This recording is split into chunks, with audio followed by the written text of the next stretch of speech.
Hey, time to shine today. Varsity Squad to Scott Ferguson, and I have a real treat. I got my good friend Cheryl Fields, who is kind of a neighbor. She lives about 60 miles south of me here in sunny South Florida. Uh, I respect her immensely. I kind of tracked her down here on LinkedIn to have her come on and share her story and her aha moment and her fails and how she leveled up into starting Lifestyle Wealth Group and how she helps others level up. And after 35 years as an entrepreneur and an ex-financial advisor, Cheryl has been teaching Americans how to build a rock-solid financial foundation by increasing cash flow, having tax-free income in retirement, that's huge, and leaving a legacy for the next generation. And all of those fit the time to shine today model of leveling up your life. And, money is something that we have to protect. We don't need to hoard it. We got to put it to work for us. It's a good thing. And Cheryl's going to talk to us about that as well. So Cheryl, without further ado, please come on and introduce yourself to the Time to Shine Today squad. But first, what is your favorite color and why? My favorite color is turquoise. Wow. And yeah, it's just a color I actually love to wear it. And you find out I have a horse, and so she has a turquoise blanket. And, so it's not, there's no rooms in my house painted turquoise, but as far as Okay. the color, that's my favorite It's color. pretty kind of like an oceany color too. And we live the Mm, salt life down here. that's We don't right, we really go to do. the beach too much anymore, but we Not do live anymore. we live the salt life. So that's fantastic. So Cheryl, let's get to a little bit of the origins, if you would, about Lifestyle Wealth Group. But actually take us back before then and what led into it. Because, I was reading your the story then we talked last month, and then in what you have going up, you made some really valid points about you started when the market crashed in a sense, Oh, so, totally. not to say you weren't money savvy, but it's just like you're kind of getting in like, oh my, 'cause like real estate agents, they came into the business in '08, '09, and 10. And a lot of them that withstood it are successful now because Right. they didn't know what good was. They Yeah, thought it was right. bad. So Mhm. anyways, can you just give us a start here? Well, sure. So I'd been an entrepreneur for a really long time, decades, and had businesses all across the country, I say from Hollywood, California to Hollywood, Florida, and actually, but my life took a big pivot when I was about 47 years old, late in 2003, and I realized that I knew how business worked, but I didn't know how money worked. And so I decided to become a financial advisor, and I was hired by a global investment firm right out of school. And that was like late in '07. So we know what happened in '08. Of course, everything came crashing down. And I always like to joke that I'm probably the only advisor that didn't lose a client in '08 because luckily I didn't have one. So Right. that was my claim to fame then. But then I went to bed every night and I just said, how could I believe in a system that lets this happen to people, Hmm. that lets them, follow the best advice, and then like overnight be able to have something come along that's going to make them lose so much of what they worked all their life to save. And so every night I went to bed, Scott, I was sick at my stomach thinking, this is like my worst entrepreneurial moment, was like, what am I going to do? I've just made the biggest mistake of my life. I Right. don't even believe in this predatory system. And every night I would just go to bed and think there has to be something else. And so a few days later, I actually woke up with not an answer to anything, but a really good question, which is, wait, what do wealthy people do? Because they don't start over every time the stock market crashes, and they always have time and money, and not only enough money for their lives, but enough money for the next generation. And I thought, you know what? That's what I want to learn about. That's what I want to know. And so I interviewed wealthy people, and for the last 10 years now, I've called myself an ex-financial advisor, but financial educator, teaching people the strategies that you're not taught by the traditional financial model. Right. So how were you able to reach out to the wealthy and have them give you their time? Well, I read the book Think and Grow Rich. Oh, And like you just said, the real estate people really didn't know what good times were. So I guess I wasn't afraid. And so, and I found that actually I can't tell you I interviewed super famous people or anything like oh, that, but people that I knew that had money. And I would ask them, hey, so who else do you know that I could talk to? And so they'd give me two or three people from the country club, and there I had more interviews. And so I just realized that there was a whole nother way. It's 100 years old, but I realized there was a whole nother way that wasn't necessarily benefiting the banks, Wall Street, and the IRS. beautiful. So while you were building the your business up, did you encounter any hard times where you had to fail forward? Yeah, well, for sure. So starting out from scratch like that, and of course not having clients at that point, I was really trying to figure out a way. One of the things that I talked about was about fees in the investment accounts, and how a lot of wealthy people were telling me that that's what they avoided at all costs because it can rob you of like 40% of your wealth. Hmm. And so as I was thinking, okay, I have this really great idea. I have all these strategies now I can teach people, but how am I going to go to them and say, hey, don't pay them, but pay me, right? Right. And so I was like, now you've created another monster in your life, Cheryl, because now what are you going to do? So I went to the companies that I wanted to use, 100-year-old companies, and I asked them if they would pay me instead. And so I don't charge my clients for the advice that I give them, but I still do get paid. There's no doubt about that. But yeah, that was definitely a tough time, because then I thought, oh, what am I going to do now? How am I going to get around this big boulder elephant in the Sure. room? Love it. And so when you stepped away from entrepreneurship, what kind of companies did you have? I started, I got out of high school at 16, and all I wanted to do was be an entrepreneur. That's Wow. all I wanted. Yeah. And so I printed up business cards. I went door to door in industrial parks. I Mhm, liked graphic design. And back then everything was done by hand, right? No mhm. computers. It was decades before that. And, uh, and so I just said, I know I'm young, but I can do the work. And if you'll give me a chance, I'd love to try. And if you don't like the work, you don't have to pay me. And so You'll love this story. So this one company, they wanted me to help them do these race engines, right? Mhm. And so I did brochures for them for race engines, and I'm not knowing anything about race I engines. was just gonna say, do you know anything about them? No, I just had Okay, to do the brochure. I just got had to it. take the pictures and make it look good.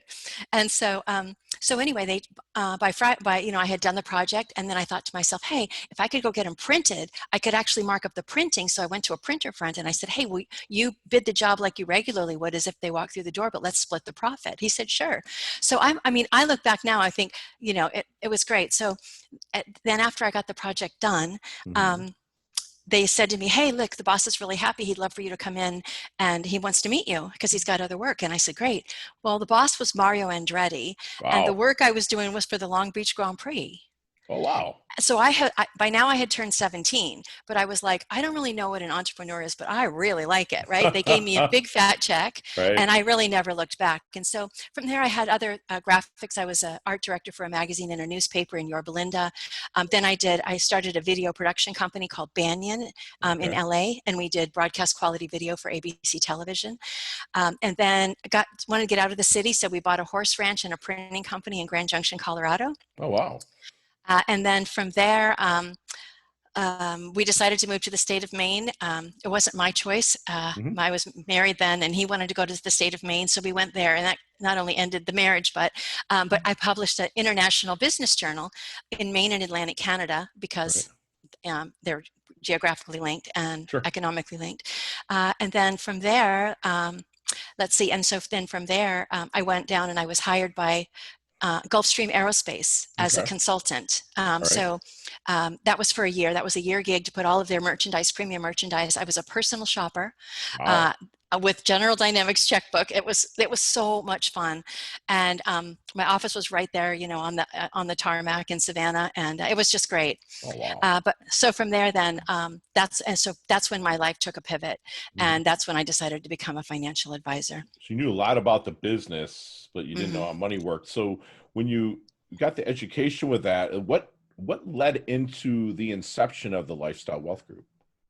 Well, because I felt so what I feel like is really wrong with the system is that, that you were basically told there's two kinds of money: money you save and money you spend.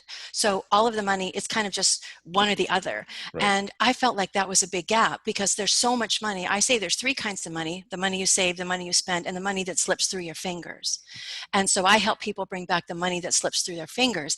And so with that, my whole thing is not how for so many people, it doesn't work to put your money into a place that you can't use it till you're 59 and a half. Hmm. There's only 11 years that the government lets you to use your money without penalty. And then when you get into retirement, they tell you, you have the RMDs, you have to take out your money. Right. And so there's so many reasons that cutting off that cash flow as an entrepreneur, right? Cutting off that cash flow is why like 9 out of 10 businesses go out of business. Right. And I thought, what if we could mobilize this and have them be able to use that cash, borrow from themselves, pay themselves back. And that's what wealthy people do. And so that's what I got so excited about, for sure. Right. So did you have a mentor that I had a you lot of said you mentors. were in 2003, which you said it, so I'm throwing out there, you were 47 then, or? I think that's the math is right. Yeah. Okay. So 47. So is there a mentor that kind of took you under the wing as you kind of started into financial advising and started the Lifestyle Wealth Group?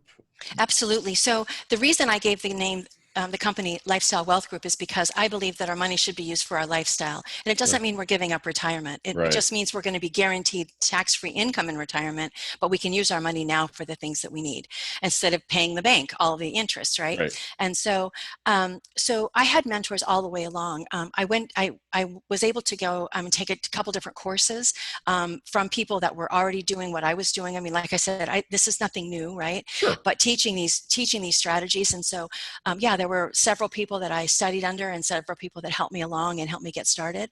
But I just like I had done before, I just kind of went out there and started pounding the pavement and Love it. speaking wherever I could, podcasting, guesting, Yeah. television when I had it, and I've been doing that, live streaming now. So yeah, it's really my goal and my mission is to get this out to as many people as possible, because right now we have all this tax money that's getting spent. We're trillions and Sure. trillions more dollars in debt, and that's only going to come back to the people that pay taxes, which is people like you and me. Right. And so I pay as little as I can, but But we all follow the we rules. all follow the rules. But So wait, they changed the rules. yeah, they do. And you need someone like that to be able to guide the ship and whatnot. So Yeah. what do you think makes a great financial educator then? Well, I think just showing people that there's other ways to do things. Most of the people, I do this 4-day live boot camp, and most people are like, I just show them, I lay it out step by step. Here's what we've been told and here's what we've been taught. But listen, does it really make sense? And what other options are there out there? But again, like most people are really shocked to hear that, like on the front cover of the Wall Street Journal, January 2nd of 2017, they said the fathers of the 401k said actually that it was never meant to be a retirement vehicle for the American family. Right. They said we tried to stop it during the Reagan years, but we couldn't. Right. And like, you're just like, so they've known. And so for me, I just feel like, might not be for everybody, but I tell you, Mike, I have clients all across the country, and for them, it's been a godsend. I mean, I can just tell you story after story of how people's lives have changed. Love it. So if I'm out at a networking event, which I'm allowed to do a little bit here in South Florida, or even virtually networking, and I'm shutting my mouth and listening, what kind of things might they say that would make them a good prospect, referral, or a connection for Lifestyle Wealth Group? That's a great question. Wow. Thank you for asking that. Well, the whole thing is people that say, I'm tired of the market, I'm tired of the ups and downs of the market. I've lost so much money again. And again, I say to people, look, I saw the market crash in 08. I've seen it crash again. And I've only been doing this for 12 years. Sure. So like, how many times do you want to see your money go down the drain? So anybody that's saying basically, I'm tired of this, I'm tired of the fees, I'm tired of the, insecurity, because, we like accounts that never go backwards. And so, that's what Warren Buffett says are the 2 rules of investing. Rule number 1 is never let your money go backwards. And rule number 2 is never forget rule number 1. So those are words that I live by. So again, Robert Kiyosaki says it's not how much you make, but how much you keep, how hard it works for you, and how many generations you keep it for. And so people that subscribe to that type of thinking are absolutely my ideal clients. Love it and love it. So let's get in our DeLorean with Marty McFly from Back to the Future. Let's go back to the 22-year-old Cheryl. I don't know if your last name was Fields then. Let's go back to the 22-year-old Cheryl. What kind of knowledge nuggets are you dropping on her that would maybe help her shorten her learning curve with the wisdom you have now? Well, at 22, I was having kids. I had 2 little baby girls at that point, 18 months apart. And I think the wisdom, one of the things is just never give up and always look for opportunity. I think I just have a serial heart for being an entrepreneur. I've always got ideas. And I think I would have encouraged myself to take a little more chance, take a little more be a little more, I want to say like intuitive, or be a little bit more dedicated to finding opportunities, I probably could have had other businesses that I don't even know I could have had right now, Sure. you know? And be more mindful, I guess, of what's going on around you and see what the opportunities might lie and take them up Hmm. on that. I love that. So we talk a lot about the dash here at Time to Shine today. And I want to know how you want your dash remembered. That little mark in between your incarnation date and your expiration date, your life date and death date. How does Cheryl want her maybe legacy statement, or how does she want that dash remembered? I would just love to be known for somebody who wanted to go out and educate people. My heart is really in it. My mission's in it. I'm at a place in life where I can give back. And I would just love to be viewed as somebody who went out there, and I used to get on airplanes and fly all over the place, but now I do it like we're doing it right now, right? Sure. And I would just love to be remembered as a heartfelt woman. I mean, I'm a mother and a grandmother of 4. Um, and I would love to just be remembered as a woman who stood up for the people that just didn't want to be a part of the predatory system, Hmm. and that wanted to create a legacy, wanted to enjoy their lives. And I would just love to be known as somebody who helped that happen for them. Okay, that's beautiful. And you're a total go-giver. You know, a lot of the stuff you kind of give away for free as well, if for lack of I a give it better all term. away for free. Sure, Even my sure. boot camp is free. Yeah. Right. So when you're someone that approaches you or approaches a lifestyle wealth group, is there any good question that you wish they would ask you but never do? Hmm. I just, again, I think that so many people are stuck in just there's one way to do things. I would love for them to just say, hey, is there really another way that you can do this Love it. stuff? Yeah. And so I would Yeah. just love that question. But again, Yeah. I have to wait for them to ask it. Exactly. Exactly. I would ask something along those lines, and also to tell me about how you came about being able to hold on to that money that slips through the fingers, and see, but like, tell me like a nightmare, tell me what happened. So that's what I like it in real estate. I teach people how to invest in real estate. So Yes, I know. absolutely. What is one thing that Cheryl knows for sure? Oh, I know for sure that we are all here to give and contribute to each other. I know that it takes all of us, we all have different opinions on things, and, we all have different ways of looking at things. We're all in different stages of our life. But I believe that, we're all here to learn from each other, or learn, either learning from me, or I'll learn from other people. So it's just generational. And so I feel that that's really one of the most important things, is just that we're all in this together. Hmm. And, I just, I just appreciate so many people that have come alongside me and helped me, and I want to pass that on. Love that. So if everything just blew up on you Hmm. and you lost basically everything, what would your first step be to do to rebuild or get back? I have no doubt. I think one thing as an entrepreneur, and especially now that I understand about finance, I Hmm. have no doubt I would just find a new idea. I mean, a business, I tell this to people all the time, a business is just an exchange of value. Hmm. So I would find something that needed doing in the world, and that would be my next business. So I wouldn't be down for long. I cannot believe you have not read Atlas Shrugged. That is the Well, whole I'm going to basis. go. The business is just an exchange of value. It's what you have and what other people have, and you exchange it. There was no money back then, for Mm-mm. at a certain Well, time. there may not be money again, so we need to. True, right? Absolutely. So, what are 3 things that Cheryl can't live without then? Okay, can't live without family for sure. Hmm. So I have 2 daughters. One's here and she's married, and I have 4 grandkids here in Parkland, not too far away. Of Hmm. course, not seeing them now except on FaceTime, which is killing Sure. me. I can't live without just enjoying my life. I have a horse. I love to ride. I love to ride my bike in the morning, and put something on my sometimes it's music, sometimes it's study stuff, books on Audible, Sure. but I can't live without like the balance of work and life. I think Okay. that's really important to me. I don't work. I'm not an 80-hour person at all. Until this COVID, I would take Wednesday afternoons off and go.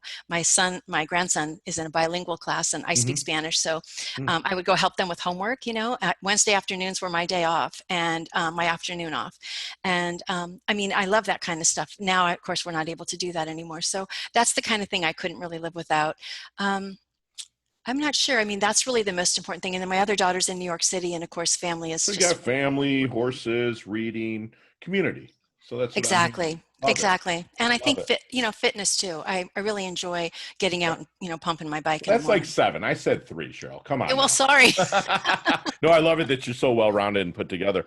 So, what would your definition of a life well lived be? Um, Feeling like you've lived to your potential, no matter what that is. Love it. Love it. I always we talk. I'm going to talk to the squad here out there. I always say that if you're not living to your potential, it's a sin. And I'm Yeah. not saying so much as a religious context about it, but sin is a Greek word. The origin of it means missing the mark. So if you're hmm not living to your potential, you're missing Right. the mark every day. And why not? We're not here for that long. Might as well hit your mark as much as you can. So Cheryl, as we wind things down a little bit, we go into what we call our leveling up lightning round. And you and I could talk 15, 20 minutes on each one of these questions, but my producer's flashing 5. You got 5 seconds, no explanations, and all Okay. of them could be answered that way. You ready? I guess so. Here we go. What's the best leveling up advice you've ever received? Just to go out and live to your full potential. Love it. Share one of your personal habits that contributes to your success. Bike riding in the morning, 6 o'clock out there. Love that. So not what you're reading now, not the flavor of the month, but recommend a book to say, Scott, you have to read this. I'm in the doldrums. I'm coming to you. Like, what's the good book you would recommend? You said not a book that I'm just reading now. I read it like 10 years ago. I've read it twice already, but I'm reading it again. It's The Alchemist Oh, by yeah. Paul Coelho. Coelho. Yeah. Yeah, absolutely. What emoji do you use the most when you're texting? I got to give you 2. I use the hibiscus for Florida, Okay. the huggy face, and then a hibiscus, and that's like my signature sign off. Love it. Now, not wisdom wise, but hmm physical wise. I know you hmm feel great. If you could go back and be one age for the rest of your life, what would it be? Wow. Physical wise. Man, I was in pretty good shape honestly about like 2 years ago. I was doing Mhm. Pilates all the time. I Mhm. really enjoyed that. That's your And best shape. Come on. Like mine's 32. I mean, I was a but I wasn't into machine. exercise then. Okay. All I right. was All right. chasing kids around and doing other Gotcha. stuff. So I don't know. I'm not really sure I've ever thought about that, but I really would love to be That's back what in we do here. Pilates. Time to shine. You make you think. So what's your favorite charity and or organization you like to give your time and or money to? I love the Boys and Girls Club. Beautiful. Um, I worked for them for about 3 years in Okay. Los Angeles, and it's just a fabulous organization. Love it. Yeah, I give a little bit to them every year as well. So last question. It's kind of hard, but what's the best decade of music? 60s, 70s, 80s, or 90s? 80s. 80s. Big hair, don't care. I love it. That Mm. transition is good times. Good times. So how can we find you? Okay, great. So, of course, we've mentioned lifestylewealthgroup.com. That's the name of the company. But a couple things. So, you can connect with me on Facebook. I have a group there called Prosperity Seekers, and you'll see my picture there in the header. And I go live every Friday and talk about current issues in finance or current things going on in the world. So, it's a free Facebook group. So, it's Prosperity Seekers on Facebook. Okay. But then I'd love to offer your listeners a free pass to my boot camp. It's a 4-day live boot camp. I do it Monday through Thursday. It's 45 minutes at 11 o'clock Eastern. And again, it's free, it's live, and I go over all of these strategies that I've been talking to you about. I teach all of that in a 4-day, 4 45-minute sessions. And so that's what I'm really excited about because I've been doing that now. This is 5 or 6 times I've done it, but it's just a great way for people to really understand how we've been deceived and what we can look forward to as far as truth about money goes. And you're doing that for free then? I am. And that's August. Or no, that's Uh, every day. Is that every? well, no, it's not. It's actually, I think it's the 24th, I believe. If that's the Monday, is the Okay. next. 27th is the Monday, I think. Yeah, So it's Monday 27th through of Thursday. August. Oh, no, Yes. it's in July. August. August. Okay. Folks, I'm going to make sure that we're on point with Cheryl, and we'll have it in the show notes below. So go ahead and scroll down to the show notes. And so, Cheryl, leave us with one last knowledge nugget that you want us to take with us, internalize, and take action on outside of living to your potential. So I think that what we have to really take heart to right now is, as you know, the government's passed out, so much money, trillions of dollars. And we have to really be careful now about taxes. And it's going to come back around to bite us. And it's just really, really important. I think any entrepreneur needs to be, learning as much as they can so that they can protect what they have and protect their business going forward. I love that. And Squad, you've just been witness to basically a free masterclass with my good Mm, friend here, Cheryl. I mean, I took my version of notes, which is a full page, and I hope that you had too. And trust me, I would have kept writing, but I am job is to also to ask the questions. But she was someone that knew how to grow a business, but she didn't know how money works. So she got herself educated. Okay. And that's what she'll help you do. To help get educated about money. You have your save money, spend money, and the money that slips through your fingers. And at Lifestyle Wealth Group, they kind of help you out to make sure that less of that money slips through your fingers. If you're tired of the yo-yo, up and down, the insecurity, make sure you're reaching out to Cheryl. She reminds us that the wealthy don't panic. They're already prepared for any scenario that really comes up, unless it's complete Armageddon, then we're all gone anyways. So, but she believes in, don't go backwards with your money. And she referenced Warren Buffett's, that's the first rule. And the second rule is rule number one. So, she reminded herself, that she went back, she would be like, never give up and always be mindful for opportunities. She's a fantastic financial go-giver. I'll add financial in there as well. She wants us all to give and contribute to each other. And just a reminder that business is an exchange of value.